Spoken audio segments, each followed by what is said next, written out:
ನಗರ police commissionerate ವ್ಯಾಪ್ತಿಯಲ್ಲಿ ಕಳೆದ 6 ತಿಂಗಳ ಅವಧಿಯಲ್ಲಿ ವಿವಿಧ ಠಾಣೆಗಳ ಅಪರಾಧ ಪ್ರಕರಣಗಳ ಪತ್ತೆ ಕಾರ್ಯ ಹಾಗೂ ವಿವಿಧ ಕ್ಷೇತ್ರಗಳಲ್ಲಿ ಅತ್ಯುತ್ತಮವಾಗಿ ಕರ್ತವ್ಯವನ್ನು ನಿರ್ವಹಿಸಿ ಕಾರ್ಯದಕ್ಷತೆಯನ್ನ ಮೆರೆದ 29 ಪೊಲೀಸ್ ಅಧಿಕಾರಿಗಳು ಮತ್ತು 118 ಸಿಬ್ಬಂದಿಯನ್ನ ಗುರುತಿಸಿ ಪೊಲೀಸ್ ಆಯುಕ್ತ ಸುಧೀರ್ ಕುಮಾರ್ ರೆಡ್ಡಿಯವರು ನಗದು ಬಹುಮಾನ ಮತ್ತು ಪ್ರಶಂಸನಾ ಪತ್ರವನ್ನ ನೀಡಿ ಗೌರವಿಸಿದರು. 24 ಎಲ್ಪಿಸಿ ಪ್ರಕರಣಗಳು ಮತ್ತು ಹಲವು ವರ್ಷಗಳಿಂದ ತಲೆಮರೆಸಿಕೊಂಡಿದ್ದ ಎನ್ಪಿಡಬ್ಲ್ಯೂ ವಾರಂಟ್ ಹೊಂದಿದ್ದ ಆರೋಪಿಗಳನ್ನು ಪತ್ತೆ ಹಚ್ಚಲಾಗಿದೆ.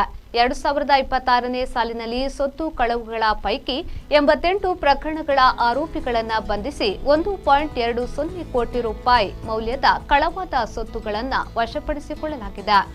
ಸೈಬರ್ ಅಪರಾಧಗಳು ನಡೆಯದಂತೆ ನಗರ ವ್ಯಾಪ್ತಿಯಲ್ಲಿ ಜಾಗೃತಿ ಹಾಗೂ ಅರಿವು ಕಾರ್ಯಕ್ರಮಗಳನ್ನು ಹಮ್ಮಿಕೊಳ್ಳಲಾಗುತ್ತಿದೆ. ಅದರ ಪರಿಣಾಮವಾಗಿ ಸಾರ್ವಜನಿಕರಲ್ಲಿ ಜಾಗೃತಿ ಮೂಡಿದ್ದು ಪ್ರಸಕ್ತ ಸಾಲಿನಲ್ಲಿ ಸೈಬರ್ ವಂಚನೆ ಪ್ರಕರಣಗಳ ಪ್ರಮಾಣದಲ್ಲಿ ಇಳಿಕೆ ಕಂಡುಬಂದಿದೆ.